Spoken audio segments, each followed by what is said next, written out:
Ladies and gentlemen, welcome to the session 4, Supporting Policies and Countermeasures. The chairperson of this session is Dr. Lin-Li Yao, the Deputy Director of National Science and Technology Center for Disaster Reduction. Please welcome Dr. Lin. Thank you. Professor Zhou, ladies and gentlemen, good evening. I'm Lin-Li Yao, comes from NCDR, Taiwan. It's my pleasure to moderate this section. And I have to make a request first, because our time is limited. So I think I request every speaker to speak only 15 minutes. And all attendants, we leave your question to the last. I think everybody have joined this conference to all day. You must be hungry. So our dinner will be open earlier. So it's time to begin this section. We have 4 excellent speakers to talk about supporting policies and countermeasures. According to our agenda, I invite first speaker, Professor Banta Yang from Philippines. We give him a warm welcome. Thank you, Mr. Chair. Thank you for the reminder. I'll keep it to the limit. And of course, thank you very much to the organizers for inviting us and giving us this opportunity to make a presentation. I present this on behalf of Dr. Eslava, and half of the authors are here, so a lot of your questions will be answered by them when you write them down. Thank you. And this has been, a view of the Philippines has been given, an introduction by the previous speakers, and as you know, we are in the region along the Pacific Ring of Fire, and we're bounded by several subduction zones on both sides, which form the volcanoes where our study area is at. And Mount Makiling, according to Dr. Daag, is inactive. And although we are experiencing on a regular basis tremors in Mount Makiling, so we do have a lot of those small landslides that we are now studying, and we're very glad that this is part of the project we're doing with Professor Benjo. Of the approximately 20 typhoons that visit the country per year, about, as mentioned by Dr. Ramos, about 9 of them make landfall. But more importantly, the mean annual rainfall varies between a meter up to 4 meters. And we receive rain, and a lot of rain on a regular basis. This was shown earlier also by Dr. Ramos. More than 1,000 cyclones passed through the Philippines between this period, and I'm sure this is the basis for the statistic that says we receive about 20 or so typhoons every year. The 30-year annual rainfall that we gathered between 1988 and 2017 gives us a slightly increased set of data. Maximum rainfall, if you remember the previous slide, is 4,000. Now we have 4,400 plus. The mean is 2,525, and the minimum is around 960. And we gathered this data over the 30-year rainfall that we got from literature. And many parts of the Philippines are experiencing debris flow and landslides. This one is an example back in 2004, which devastated the Pacific side of the country, right around here. And I remember we were requested by the wood industry to give an evaluation, because the press, they always say it's because of illegal logging. We rode a helicopter and visited the site. Well, tried to visit the site.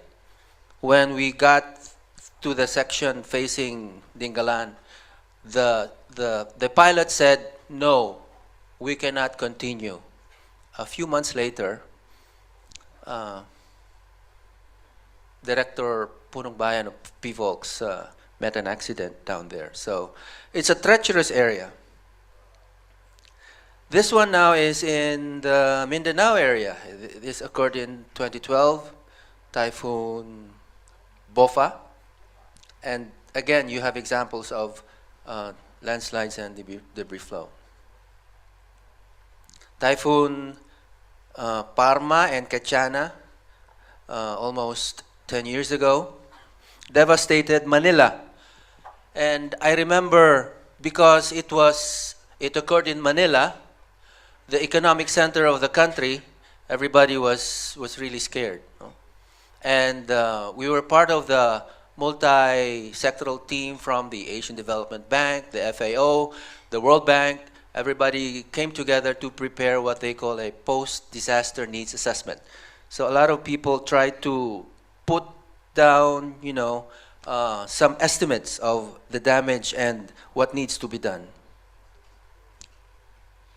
And this now is Mount Makiling, where we are.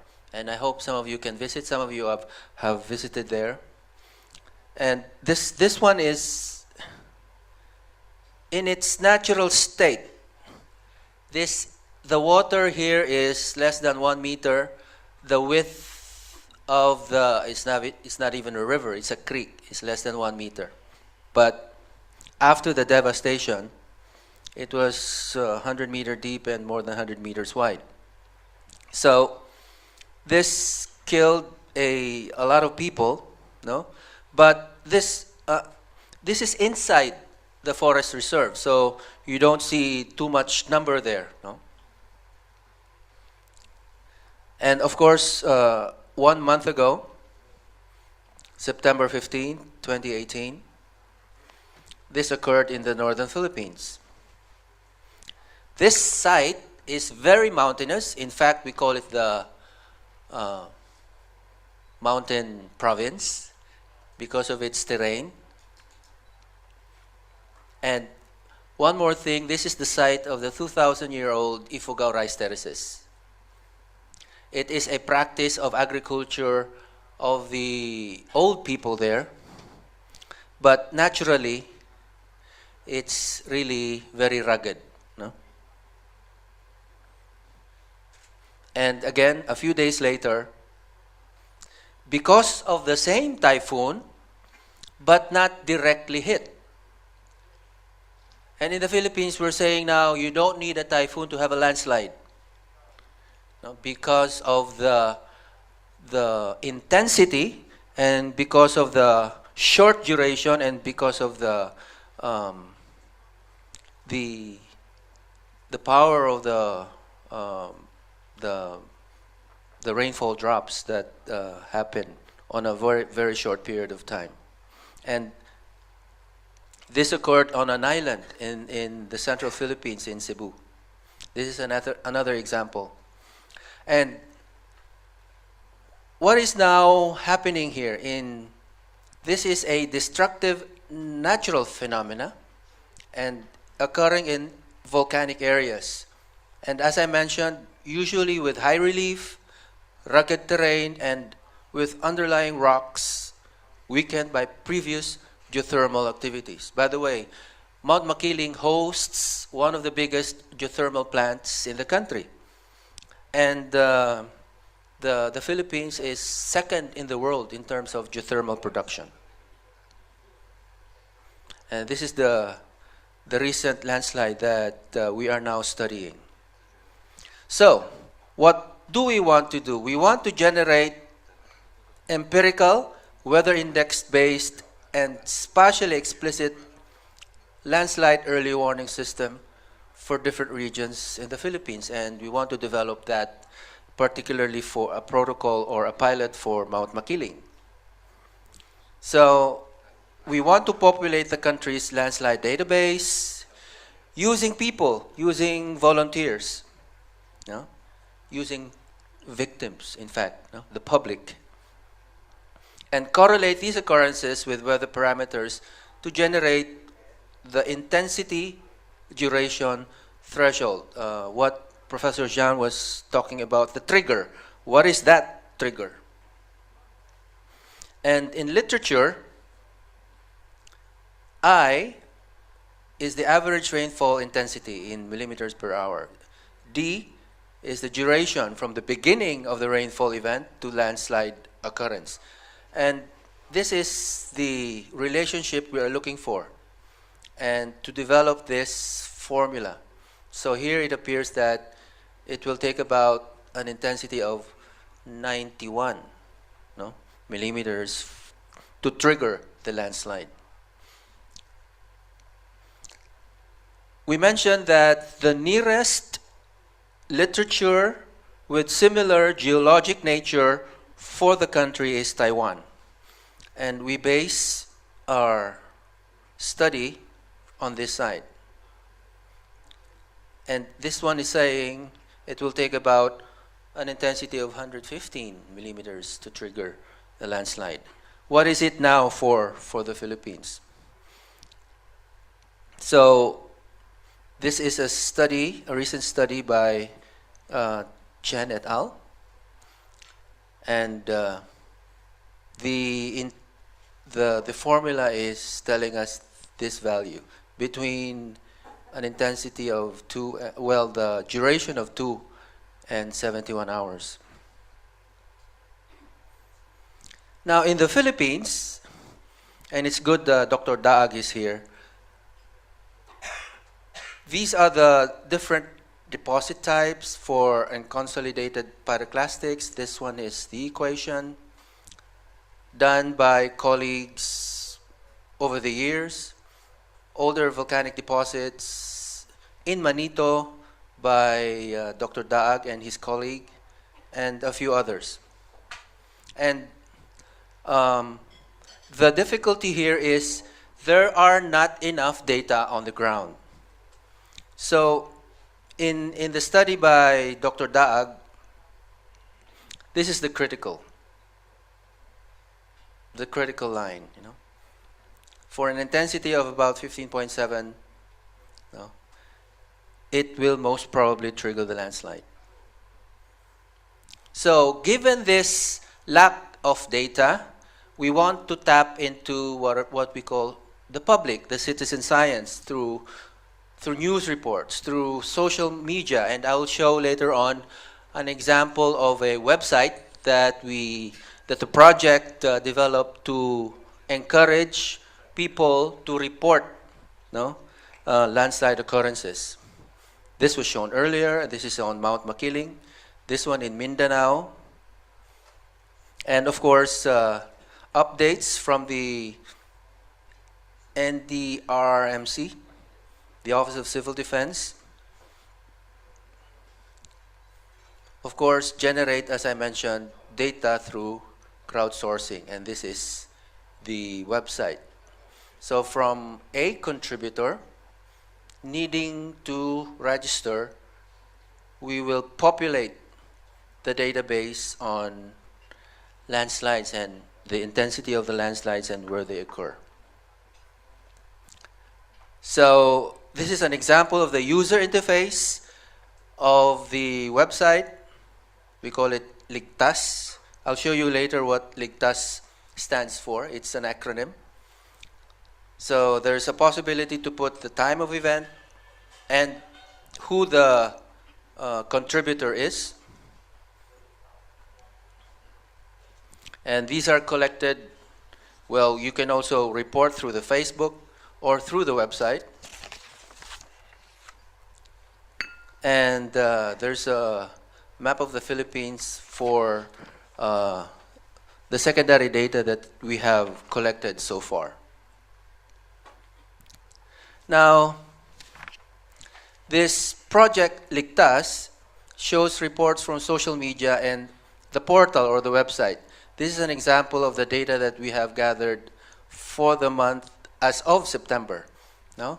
So January to the latest. No? So it still needs promoting. No? It still needs, we still need to tell people that this site exists so that they can do the reports. No?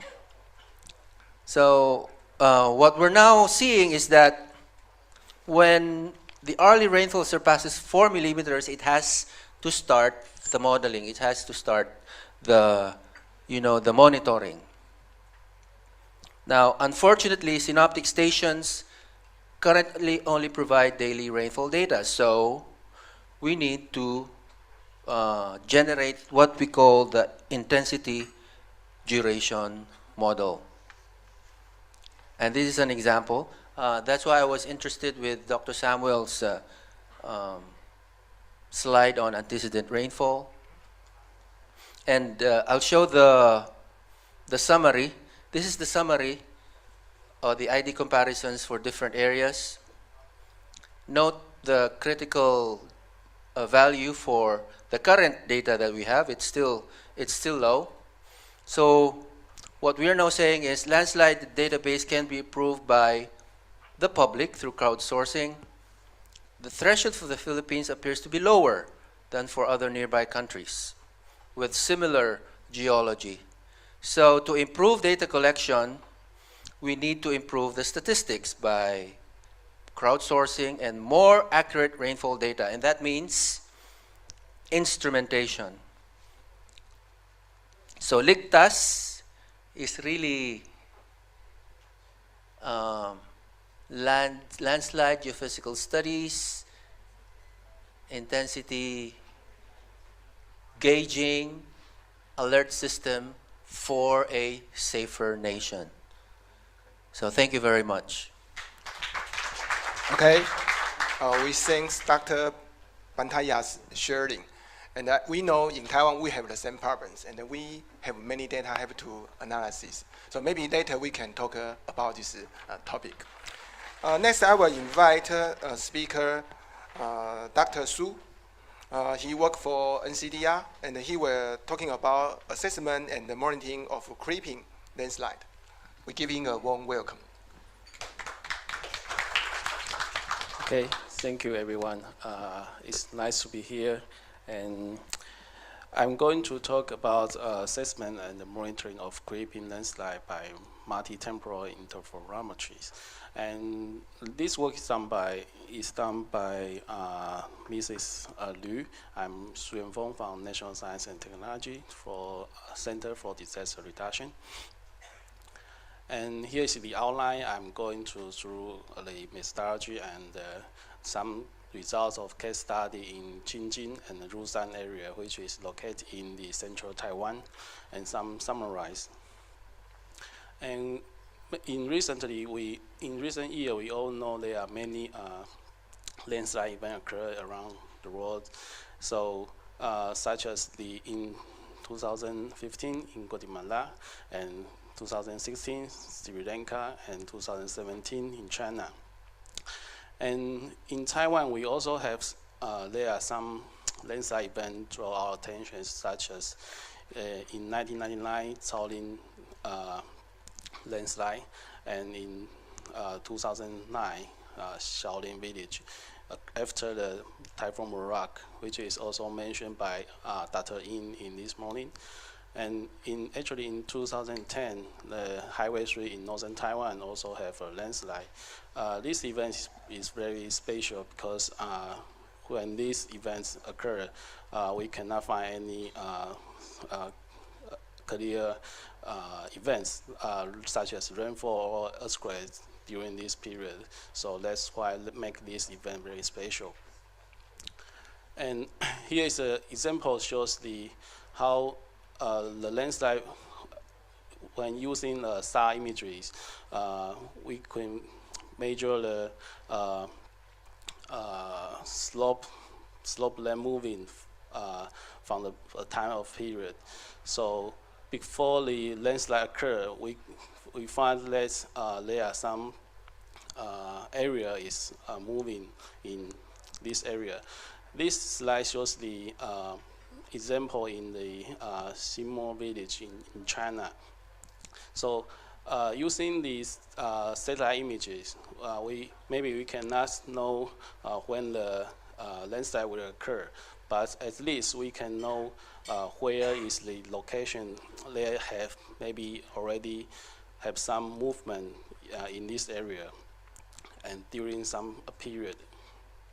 So this study also encourages us to develop our skill to monitoring the landslide, slow creeping landslide using satellite imagery.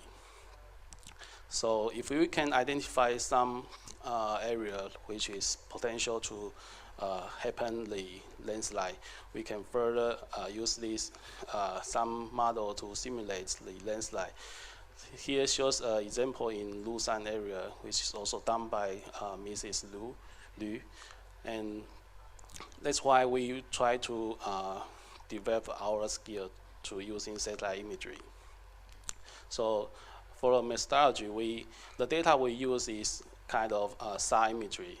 It's a form of radar which move a real aperture or antenna through a series of positions along the object to obtain high resolution data. So it provides high resolution and the day and night, and also which is weather independent, or say almost independent image for our analysis. Actually, there are many kinds of SAR imagery available around the world, so such as the radar set, MV-SAT, and TerraSAR X. And we choose the Sentinel-1 as our data to conduct the study. This Sentinel-1 have a repeat cycle of about 12 days, and is a C-band radar. And most importantly, it is free of charge, so we can get the data very easily. And about the processing flow of this study, we start from the feasibility analysis, and then we compare and review some MTI, which is multi-temporal informatory techniques, such as PS-INSAR and SBAS and TCP-INSAR. And then the one we select is PS-INSAR to conduct our study. And then with data interpretation, here is 3 parts. I will introduce this later. For the feasibility analysis, we try to identify whether our target area is located in the area which may be affected by the terrain, such as they maybe have some layover or shadowing or low sensitivity effects due to the terrain effect. And then in addition, we also try to identify the land cover in this study. So for the MTI techniques, just like I mentioned, we compare these 3 methods, and then we select PS-INSAR. And for the satellite SAR imagery, the information we get from the SAR imagery is mostly in the line of sight direction. So we can know the movement of the slope area toward or backward to along this direction. Just like a friend from Philippines just mentioned, they also use DINSAR to detect the movement of a slope area. And DINSAR is also a very useful technique to detect the land slope movement, especially after the event just occurred. So, but it suffers from some questions such as the spatial and temporal decorrelation and the atmospheric induced error. As you can see, when the time interval increased, the noise from the image also increased. So that's why we're trying to use MTI techniques to overcome this drawback. So here shows the MTI techniques, especially is for the PS-INSAR.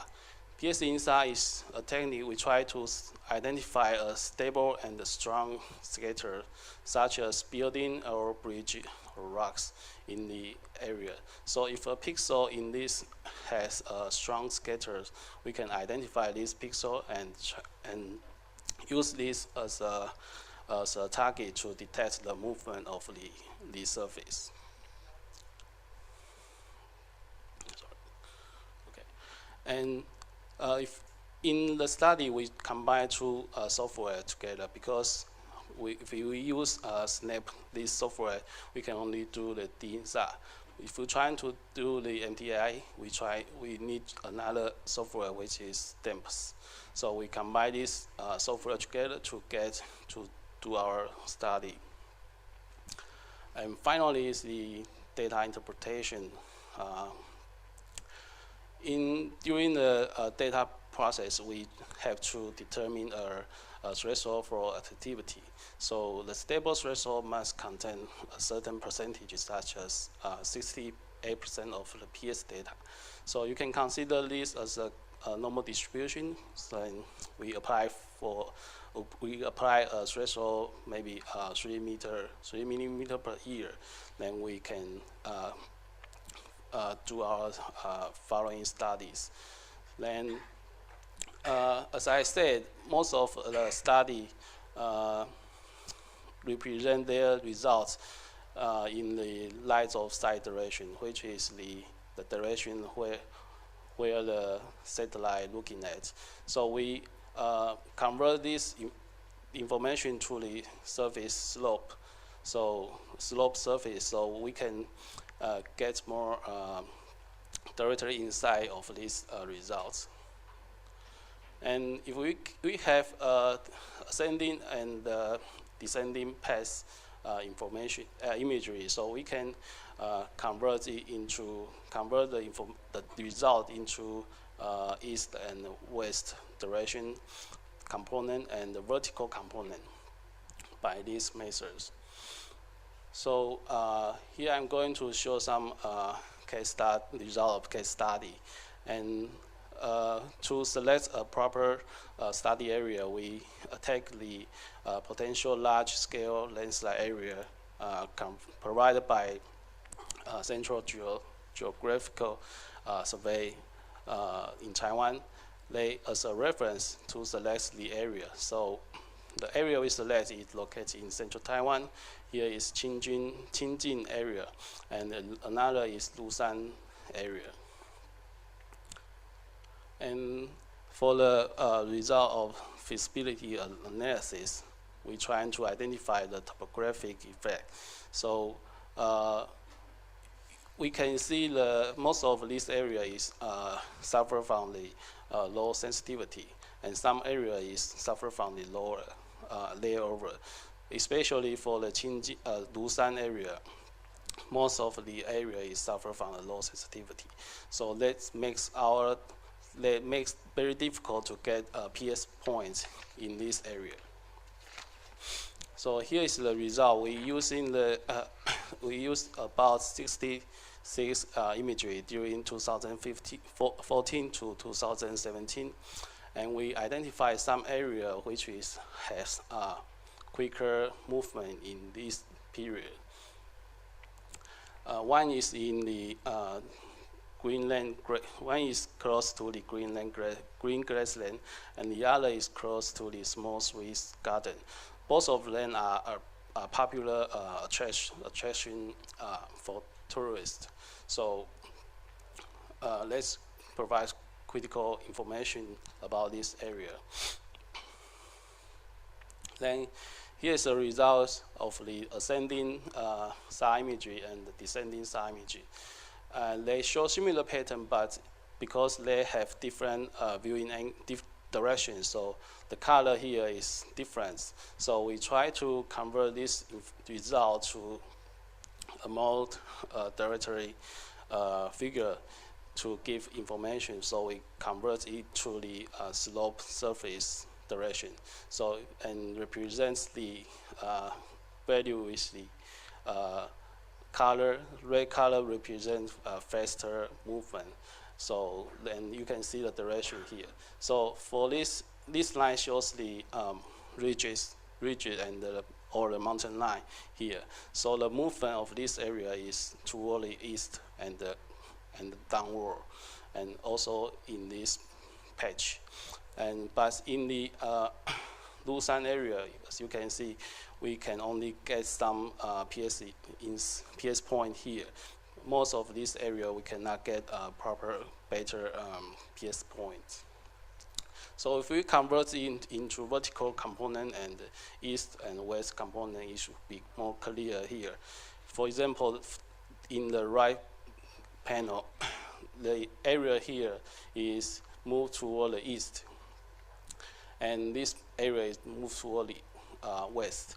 And for the vertical component, here is moved toward the downward. So combine these two figures together, we can get more information, more clear information about the length, slope length movement. And we can also check the time series about each PS point. So I'm sorry if these lines maybe there's some wrong in these points, but actually we can give all the time series of each PS point. So for example, the red point here should be maybe this one, because the movement is larger than other points. And we also check with this data with the rainfall records.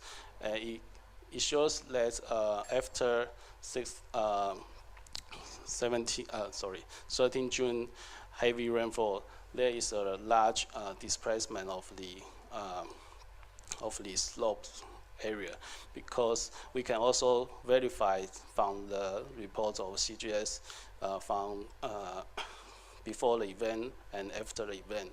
The row here, located here, is clearly moving downward.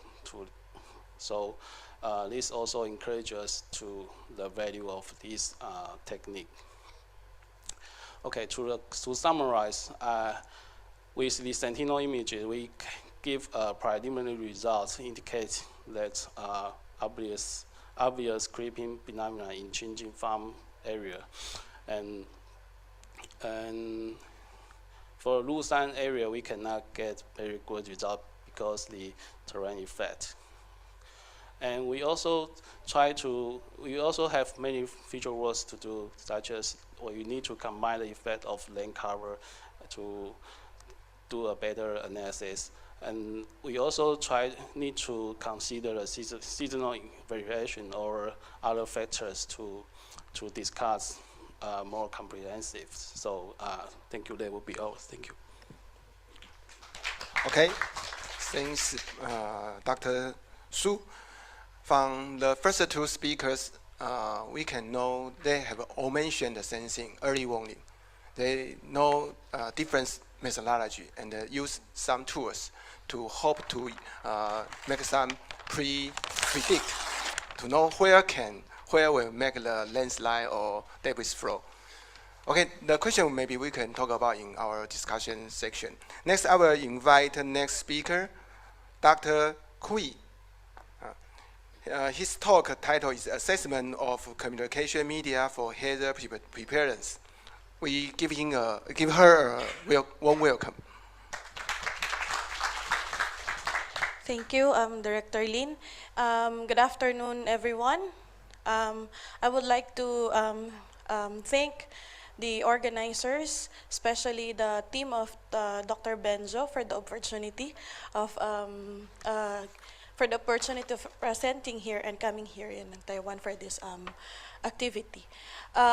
So, looking at the papers and the literatures that are available on print and in online, tells us a lot of work, a lot of study, a lot of data has been done, a lot of effort has been done for hazard or disaster preparedness all over the world. But assessing the communication media of the rural agricultural areas in the Philippines tells us that a lot more work still needs to be done. I need not to elaborate this phrase that the Philippines is a country prone to natural hazards, because my fellow presenters from the Philippines discussed already this one. But I would just like to emphasize the recently Typhoon Mangkhut that crossed the Philippines just this September. According to the Department of Agriculture in the Philippines, the estimated damage to our agricultural area is about 316 million US dollars, and about 288,000 farmers were directly affected. So, to answer this, the Department of Science and Technology of the Philippines initiated projects and funded programs that addresses the adverse effect of climate change to our agriculture sector, aquatic and natural resource sector, and address this. And one of its initiative is the Smarter Agriculture through the Project Saray, or the smarter approaches to reinvigorate agriculture as an industry in the Philippines. Part of this component is looking at the capacity and knowledge building of our agricultural rural farmers. So we want to identify what are the information that are needed by our rural agricultural farmers when it comes to addressing the adverse effect of climate change. So from this, we employ this stepwise TNA process and ask these several questions through survey questionnaire. So to answer where will it be assessed, we conducted it in 19 provinces all over the Philippines, and all of these areas are agricultural production. So, conducted all of the green areas, we conducted a survey in all of it, from Luzon, Visayas, and Mindanao. And who should be assessed? So we assessed the farmers, the municipal agricultural officers, the state universities and colleges that have an agricultural program, the national agencies such as the Department of Agriculture, and then the allied offices. So for farmers, we surveyed about 2,298 farmers all over the Philippines for those 19 sites. And then we employed the survey questionnaires and interviews to our local farmers. So for the survey, we used the 4-page semi-structured survey questionnaire written in Filipino. But we also hired local field enumerators to translate the Filipino dialect to their local dialect. Because in the Philippines, in every provinces in the Philippines, we have different dialects. So in every provinces, we employ local field enumerators, and we use the two methods. So the researcher-administered survey using pen and paper, we print the survey, and like this one. So researcher-administered survey, and then the researcher-administered using mobile app, survey mobile app, like this one. So initially, during the conceptualization of this program, we tend to disseminate the information through web portal. Okay. And then, what should be assessed? So what are the information that are needed by our rural agricultural farmers when it comes to the effect of climate change, and what is the mode of dissemination or the instruction? So based from the results, the available communication channel of the rural agricultural farmers in the Philippines is mostly TV, radio, or broadcast media. Only 6% from the respondents have an access to internet. Okay?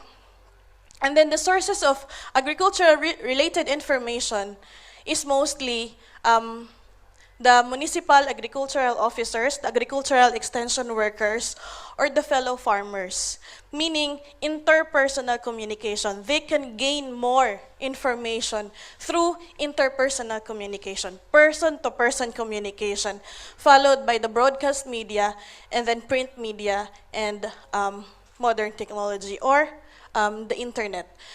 So their preferred communication channel for agriculture-related information is the on-site training, followed by broadcast media.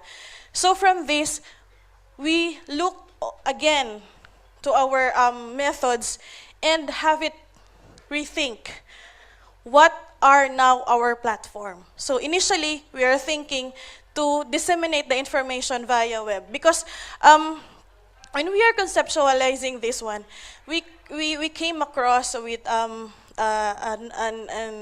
a chairman or department head in India, and he said that in India, we disseminate our information via web. The farmers go to the website and check there for the weather, the climate, the management options. But in this case, in these results, it is different for the Philippine case.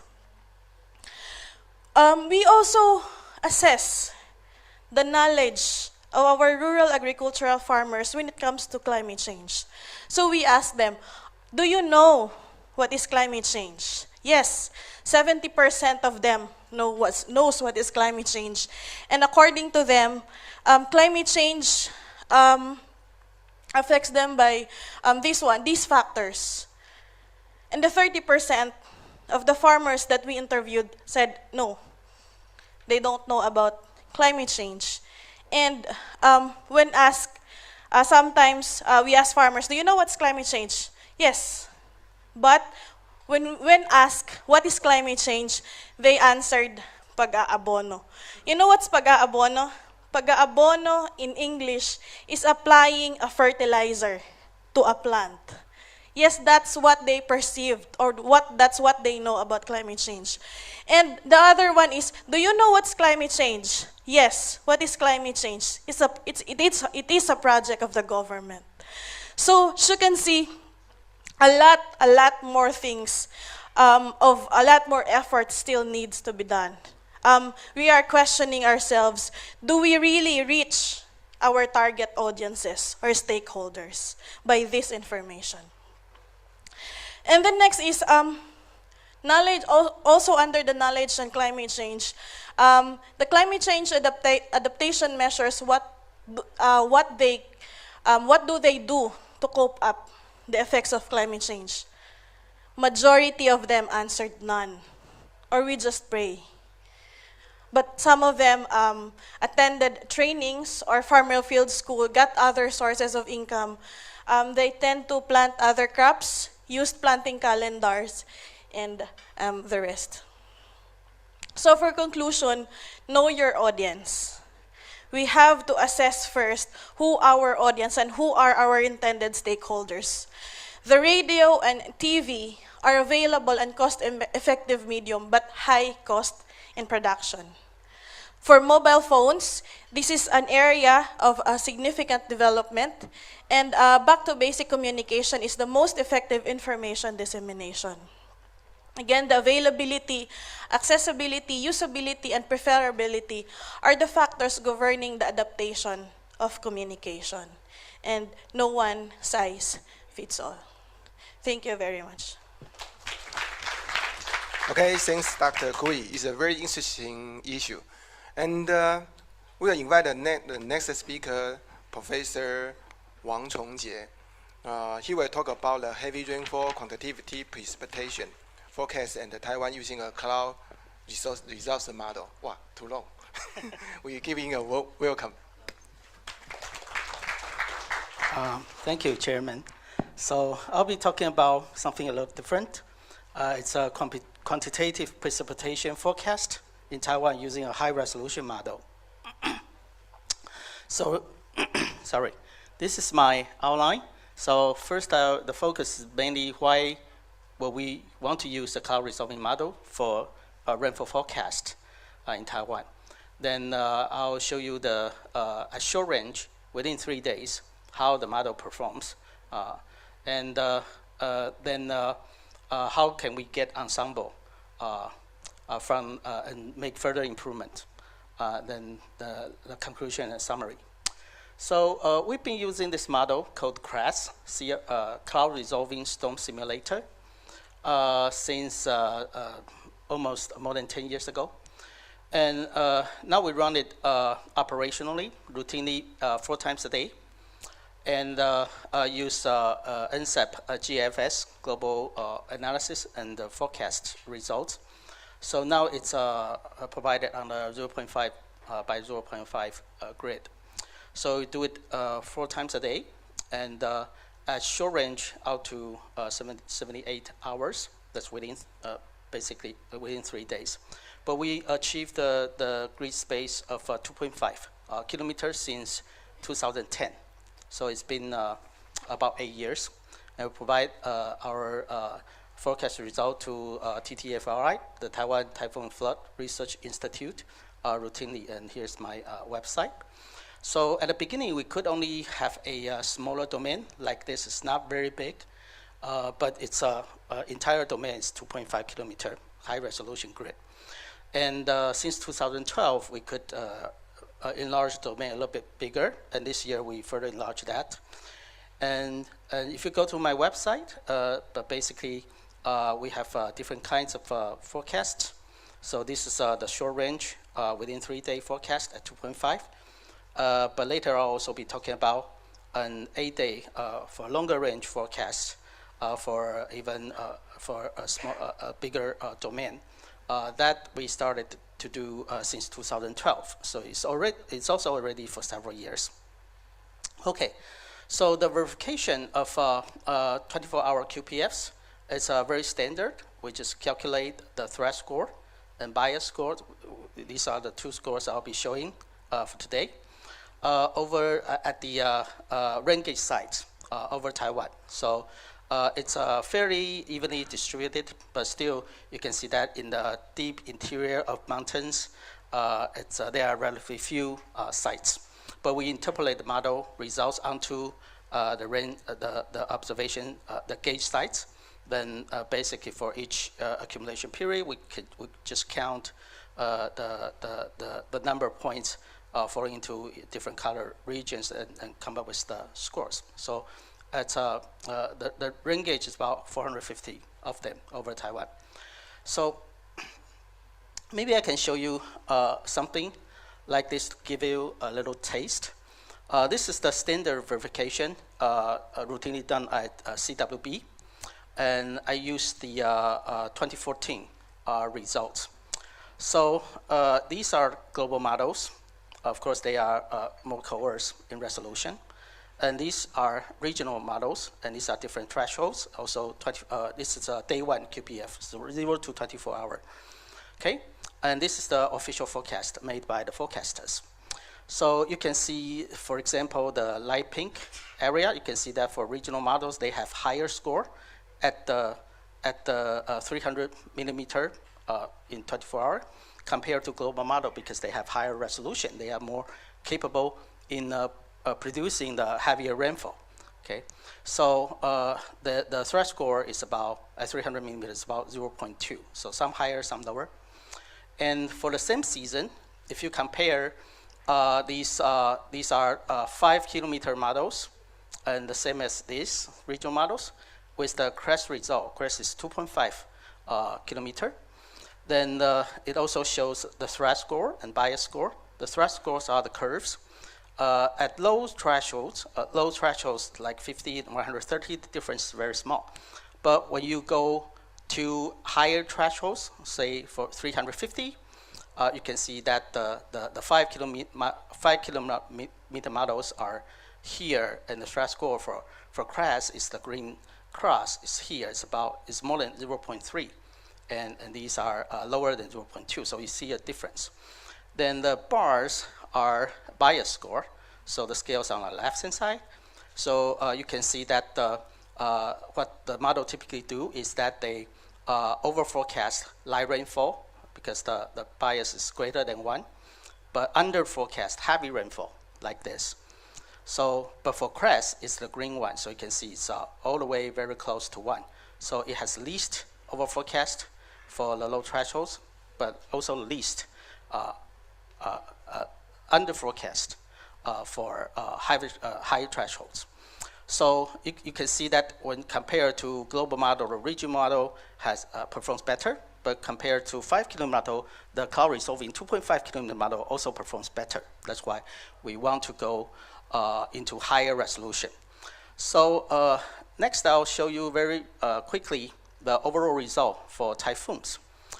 For 6 different seasons from 2010 to 2015, and we basically classify the events into different severity based on the peak rainfall amount.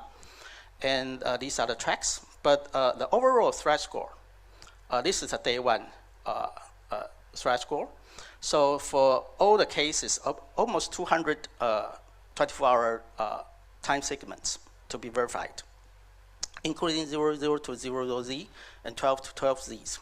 Then we verified all our 00Z and 12Z runs at short range, okay, 2.5 kilometers. So for all the events without classification, is the gray curve.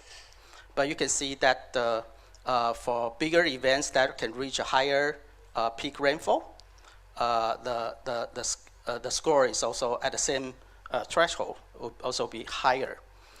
And you can also see that toward a very high threshold, say greater than 350 or 500, it's almost exclusively the big events are contributing toward in this region, okay? And these are the day 1 results. But of course, we like to focus on the heavy rainfall thresholds greater than say 250 millimeter in 24 hours. And this is a day 2 QPF. So every forecast here is made 1 day before that one, but verified for the same period, 24-hour period. So the thing is that over this range, the scale is almost identical, almost the same. There's very little drop. So we have pretty much the same scale in day 2 compared to day 1. And only in day 3, you can see some decrease in scale, but still very good compared to lower resolution models. So, and this is the bias score. As you can see, across the different thresholds, it's almost very close to 1 when it's here, unless the sample size becomes extremely small, okay? Say for 750 or 1,000, these are the number of sites that can reach that threshold over that 6 seasons, okay?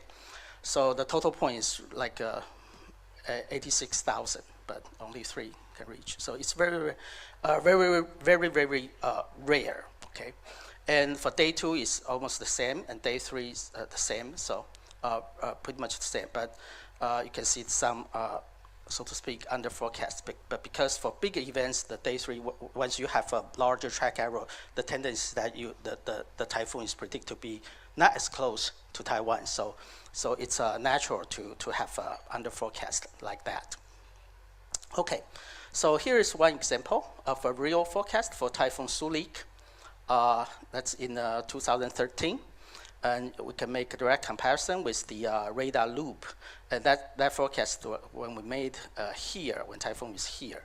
So you can see that on the wake of the typhoon, the intense rain band can also be nicely depicted, captured by this particular forecast. And daily rainfall, so the most rainfall occurred on the 3rd day. This is observation, that model forecast. So you can see that the model does a very good job. And I also want to point out that, because the typhoon may move across Taiwan over the northern part, so you can see that the rainfall is the heaviest at the windward slope of the mountain, which runs north-south at the middle part of the Taiwan. So that actually has model has very good skill in handling that the topographic uplift of the typhoon vortex circulation. So the score is also very ideal. Okay, so this is another example for Typhoon Moraca. say for day 2 forecast, under these 2 panels, this is the typhoon. This is the model forecast for the day with the most rainfall, and this is the observation. You can see that it's very close. So the threshold here at even 1,000 millimeter can reach about 0.4. So it's very, very high. And we also did a verification for May. Wow. So I'll just show you very quickly that it's certain same phenomena, but the categories are exclusive to each other. But in the past, we barely have any success at the thresholds over 200 millimeter per day. But now you can see even for the all events, the threshold is about 0.15 all the way up to 500, but even better for big events. Okay. So next, I want to show you very quickly the ensemble. So in order to have high resolution, that does take quite a bit of computational resources. So we cannot split the computational resources like the normal multi-member ensemble. So we get the ensemble using time-lag fashion. So if we run it every 6 hours for a long enough time, for here I show 8-day forecast. So you can also get enough number of members for any particular day of QPF. So because of time, I'll just go directly to say a plot like this. So here is the TTFRI track released at this time. But even 2 days before that, because we have long range, we already have all these tracks with a very large spread. So that gives you all kinds of different scenarios. Of course, some are worse, some are better. So the authority can start preparing for the worst case scenario. In this case, this gray line, and the black line is the best track. But which one will occur after this time? When the time approaches, then you can see that the lagged run, the track converges and toward the best track. So which one will occur, you will know. So these are all those rainfall produced for this 2-day period. So you can see toward the later part, the probability becomes better and better. So I want to show you quickly the result for Sulik also. And we also see the same phenomena in terms of tracks. The one converges toward the later part. And you can see the result, the probability. And the black contour is the one that actually, the observation, that actually reached, say, for example, 300. This is for just 1 day, 24 hour. And you can see the high probability area reaching higher than 60%, up to 90%. The shape and the size, and even for 500. So you can see the increase in probability, and also the very high probability for those areas that actually reach the respective threshold for this case, like 500. So you can make use of this kind of evolution in probability, and that will be very helpful for forecasters. Another example for Typhoon Sudiller, and the tracks are similar, but with less spread for this one. But again, you can see the probability produced by the last 9 members after a certain time. The shape is with a very close agreement with the actual observation.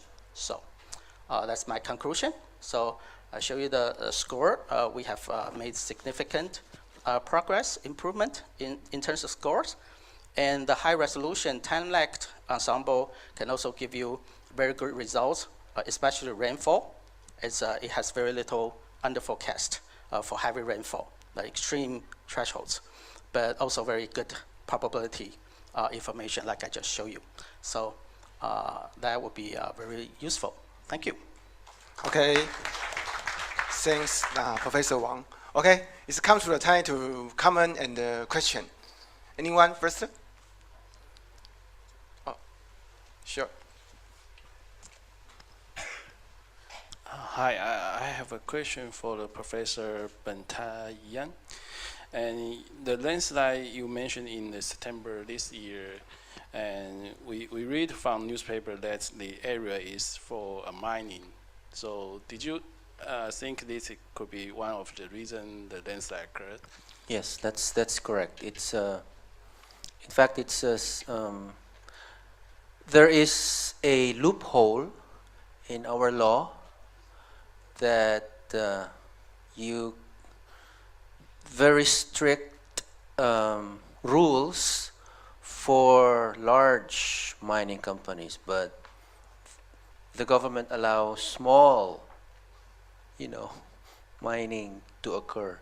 So you have many small mining that occurs in that area, and you are correct. That is a primary reason for the landslide. Thank you. Yes, and another question is about your ID threshold. Can you separate from small scale landslide or large scale landslide? Did you do some research about that? That's a good question. Our objective is to pinpoint as accurately as we can amount of rainfall and the intensity that triggered the landslide. So usually the rainfall is here, but the rain gauge, rainfall station is very far away. Yeah. So we want to close that gap. But in terms of large and small,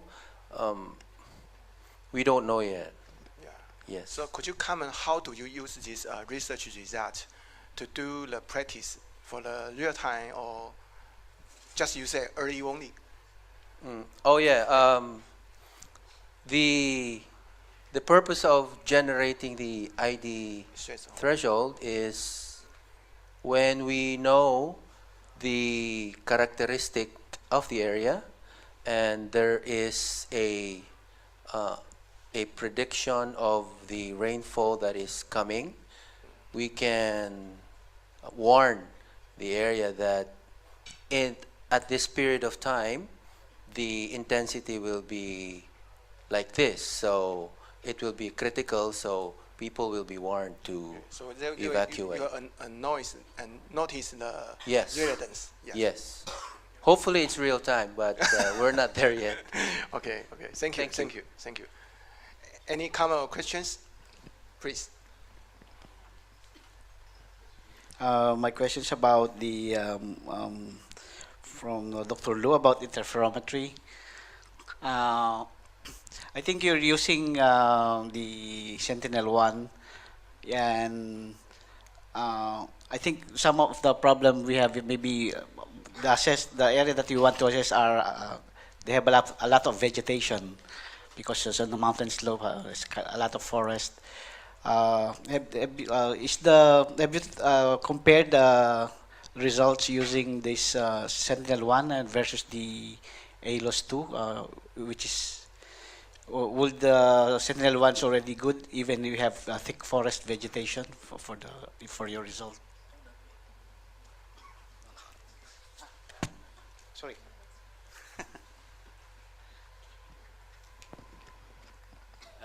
Actually, we also suffer from the forest problem in the landslide analysis, because it's a C-band radar. So in the vegetation area, we cannot get very good result using PSINSAR. But I know some professors in in Taiwan, she used TCP INSAR to get some information for this kind of land cover area. So, yeah. Okay. Next, please.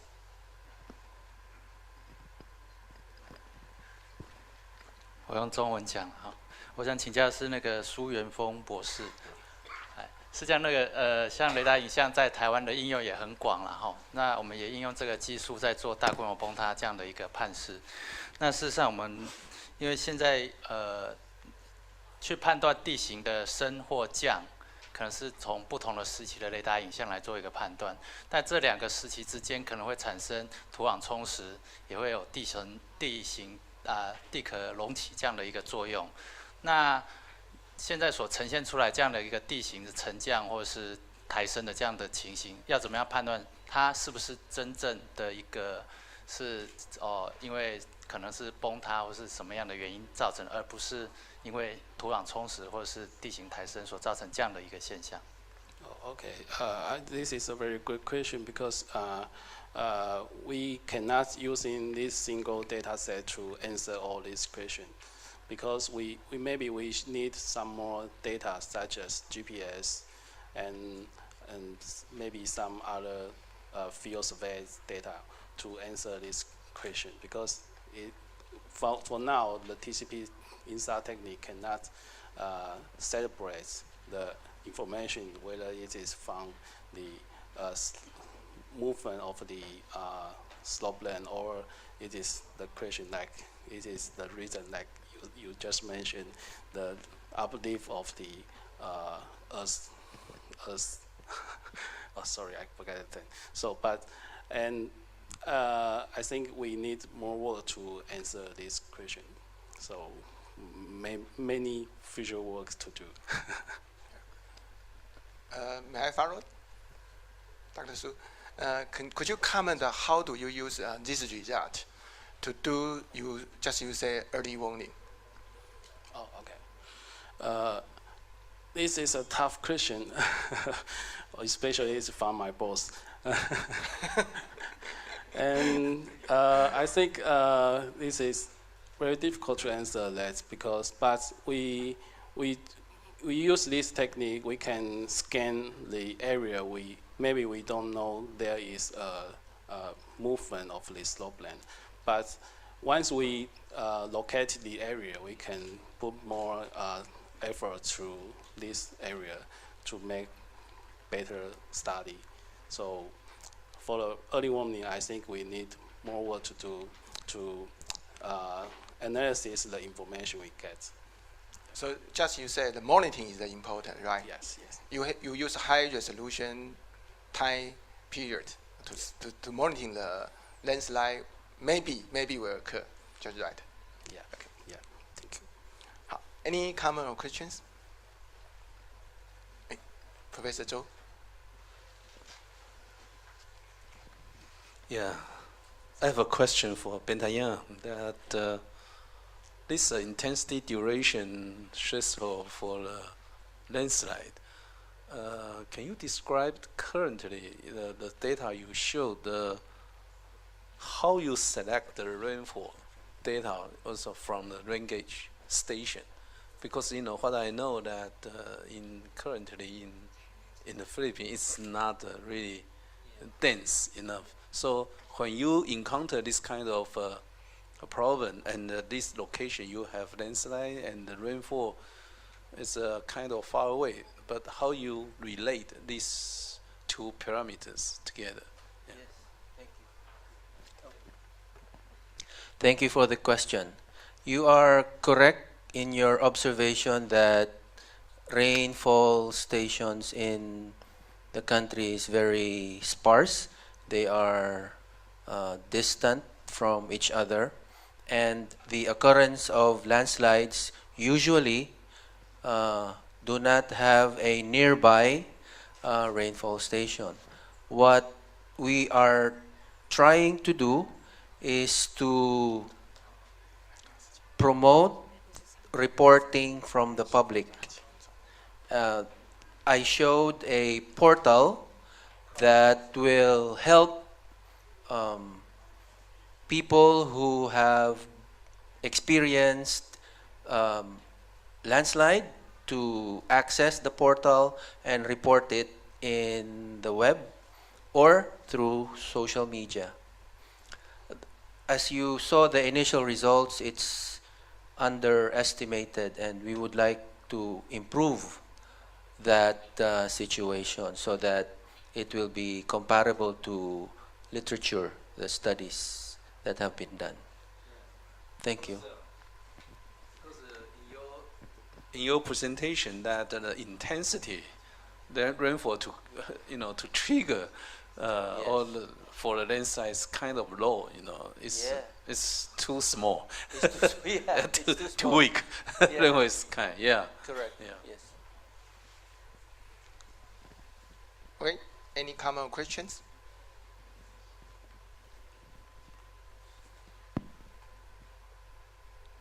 May I have a question for Professor Wang? Just you said we have some improvement in heavy rainfall prediction. Yeah. And in this conference, our user is landslide for disaster prevention. So can you comment about how to use this result to real practice? Yeah. Sure. Here in my presentation, I only show like 24-hour, in some cases 48-hour Yes. total rainfall accumulation at different sites. So it's kind of what the general public concerns about is the kind of how much the rainfall any particular typhoon will bring to Taiwan, or at least a good chunk of that. But we also have been looking at like the rainfall histogram produced by the cloud resolving model. Many of them agree quite well with observations. So we can actually look more into the details. I think those are the hydrology people or local government, they will be interested in looking at. Yeah. So maybe we can cover meteorology models and hydrological models and to do Sure. some. Of course. Yeah. Okay. Thank you. Yeah. Please.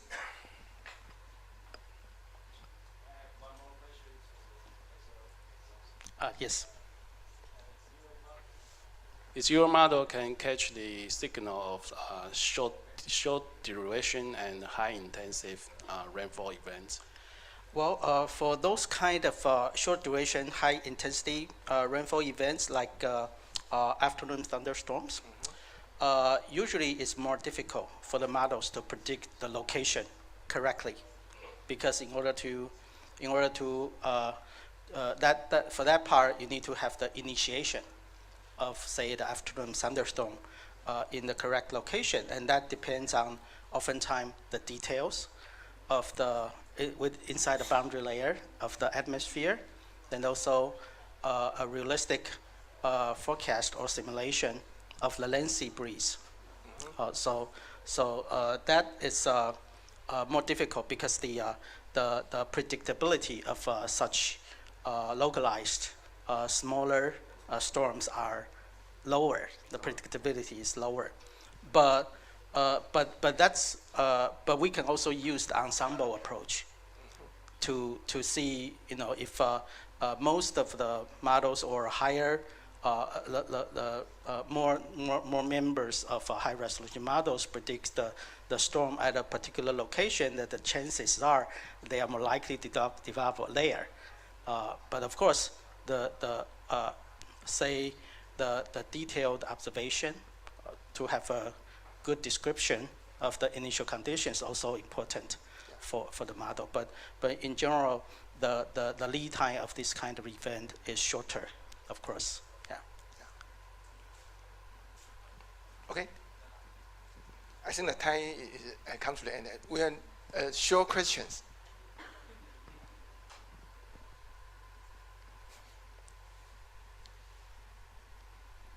No?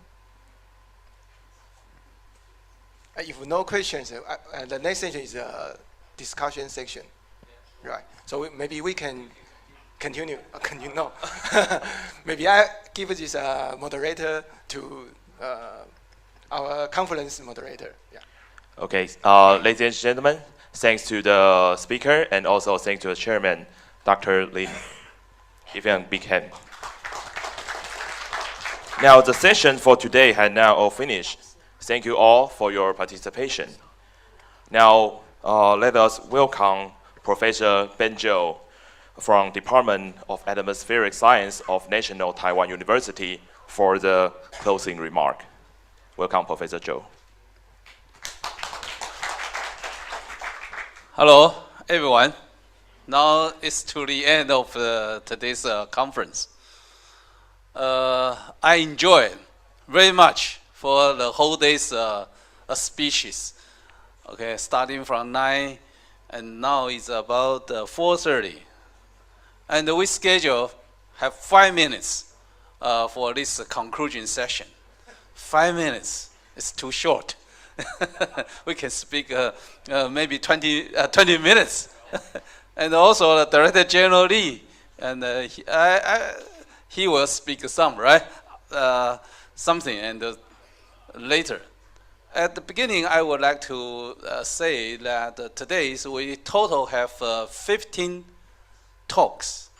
These 15 talks kind of equally separate, 7 from Taiwan side and 8 from our international friend. And within these 8 talks, there's 6 from the Philippines, and 1 from Australia, and 1 from Yunnan. And actually, it's a really quite diversified topics for today's conference. If you sit here like me, starting from the 9 until now, you already heard a quite different subject from my memory. The general topic of slopeland prevention, and then we have a communication problem from our Australia friend, and some barrister talk, and also some talking about the Central Weather Bureau's QPF, and also the QPF presented by the university professor, and the earthquake-induced landslide. So, also climate change. I forgot the climate change, very important issues. I think this arrangement for this conference is kind of, since this is the first time of this series of a conference, so this arrangement is we would like to draw everybody's attention that for the landslide prevention, it's not a simple task. You will encounter many different problems, starting from in the sky, the weather, and everything on the land, on the earth. Okay. So I think it's kind of a try. It's a try for today, and actually I will ask my staff to maybe gather the suggestions or comments from our participants today to give comments or suggestions if we will hold this kind of a conference again maybe next year. What would you expect from this? And this is my first comments. And the second one is that actually I would like to expand this conference invitation a little bit wider. That like this one, we have only the Philippine guest from the UP Diliman and the UP Las Bonias, and also from the DOST, Department of Science and Technology of FIVOS. Maybe next year we will have more from other department and other agencies to come to this conference. And I was told during this today's conference, I was told the equipment, the conference venue is excellent. I have to say thank you for Dr. Lin De-en, he made a great arrangement for this. Okay. I think most of you know him. Actually, during the typhoon season, he will be in the emergency center of the Soil Water Conservation Bureau and work with our Soil Water Conservation Bureau's people. And I think this is a very good way to establish the weatherman and the soil mass, water conservation people. I think this is a good opportunity. Okay, and since at the end of this conference, I shouldn't speak too much, and I would like to take this opportunity to thank not only Dr. Lin and also Mr. Zhong, our moderator. He is my PhD student, and he's sitting over here whole day and doing a good job on that. And also, I would like to take this opportunity to thank my colleague from Soil Water Conservation Bureau, Dr. Yin, and also Mr. Feng Weixin. Please stand up. Yeah, during the whole preparation period, he spent a lot of time to work with us. And at last, let's give a big hand to today's chairman, today's speaker. Okay, they have done a great job. Let's give us a big proud. Okay, since we have our one of our guests, she will depart at 6, maybe 6, right? Professor Ramos from the UP Diliman, because her flight is 8:30 tonight. Okay, so we have arrange the dinner a little bit earlier, 5:30. So and they have to taken care of this area, and okay. So and we have to close very soon, right? But before we close this conference, I would like to invite Director General Lee to give a few words for us. Okay, let's give him a big hand.